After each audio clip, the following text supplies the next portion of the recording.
We're going to continue in worship now with a spiritual practice called SOAP. So for this exercise, you'll need a pen and a piece of paper or just a notes app on your phone. If you have a Bible, you can grab that now, or you can just follow the words along on the screen. Now, we haven't done this exercise together for a while, but it's one that we often recommend making a regular part of your personal time with God. It's actually one of the best spiritual growth generators that we know of. Now, if you've never done it before, maybe never even read the Bible before, don't worry. It's a simple exercise, and we'll walk it through together step by step here. So SOAP is an acronym that stands for Scripture, Observation, Application, and Prayer. So we start by reading a passage of Scripture. As you experience the reading, the first step is to simply be attentive for any words or phrases that stand out to you. Now, don't put pressure on yourself. Just allow something in the passage to surface on its own. Might be because it feels especially relevant to life right now. Maybe because it's challenging or a new thought you don't quite get. You might not even know exactly why something's standing out to you. You just know that it is. So pay attention to your own gut as you read. So let's start with the scripture. And so we know and rely on the love God has for us. God is love. Whoever lives in love lives in God and God in them. This is how love is made complete among us, so that we will have confidence on the day of judgment. In this world, we are like Jesus. There is no fear in love, but perfect love drives out fear, because fear has to do with punishment. The one who fears is not made perfect in love. We love because he first loved us. Whoever claims to love God yet hates a brother or sister is a liar. For whoever does not love their brother and sister whom they have seen cannot love God whom they have not seen. Now we'll leave that up on the screen. You can read it again to yourself if you like. And then just take some time to choose a phrase or a thought or even just one word that most stands out to you from the passage and write that down on your paper.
If you need more time, feel free to pause the video. But once you've got your word or your phrase, we move on to O, which stands for observation. So now focus on the part that you wrote down, but don't rush into applying anything too quickly. First, just stop and think more deeply about those words and observe everything you can. Like, who is speaking? Is there anything surprising about why the author would have said it this way? Does it remind you of anything else you've read about or experienced with God? How do you see the heart of Jesus in what you're reading? Again, keep the pressure on yourself light, but just come at it with a really open heart and mind. Get curious here. Just write down every possible observation you can make.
Again, if you need more time, you can take it, just pause the video. But when you're ready to move on, our next letter is A, which stands for application. So how does this verse apply to your daily life?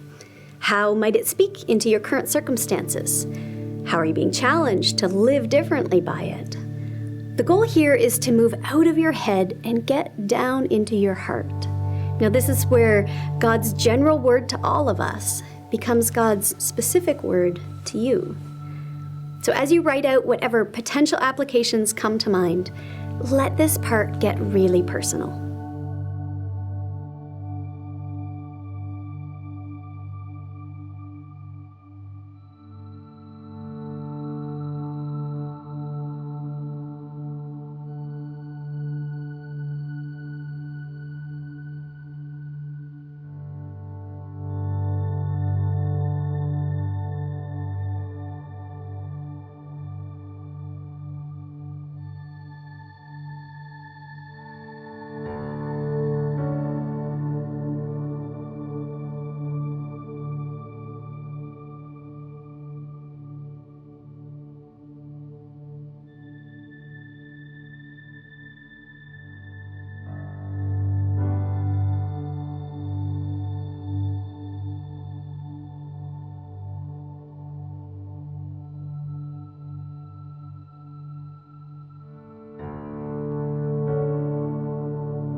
The final step is P, which stands for prayer.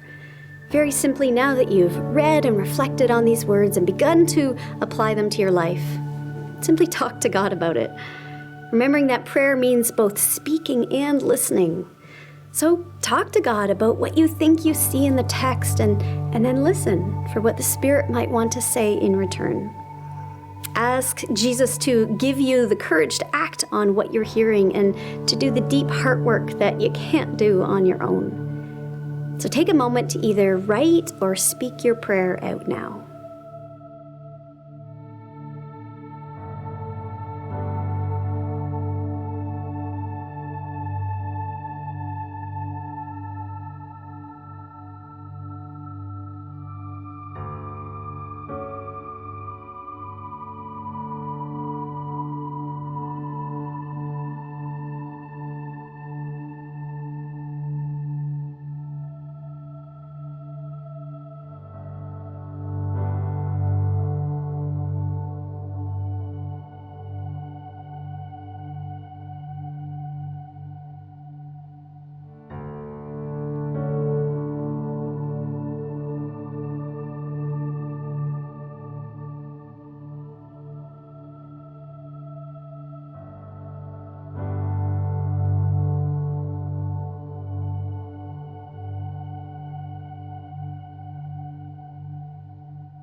So SOAP is a fantastic practice to engage in throughout the week.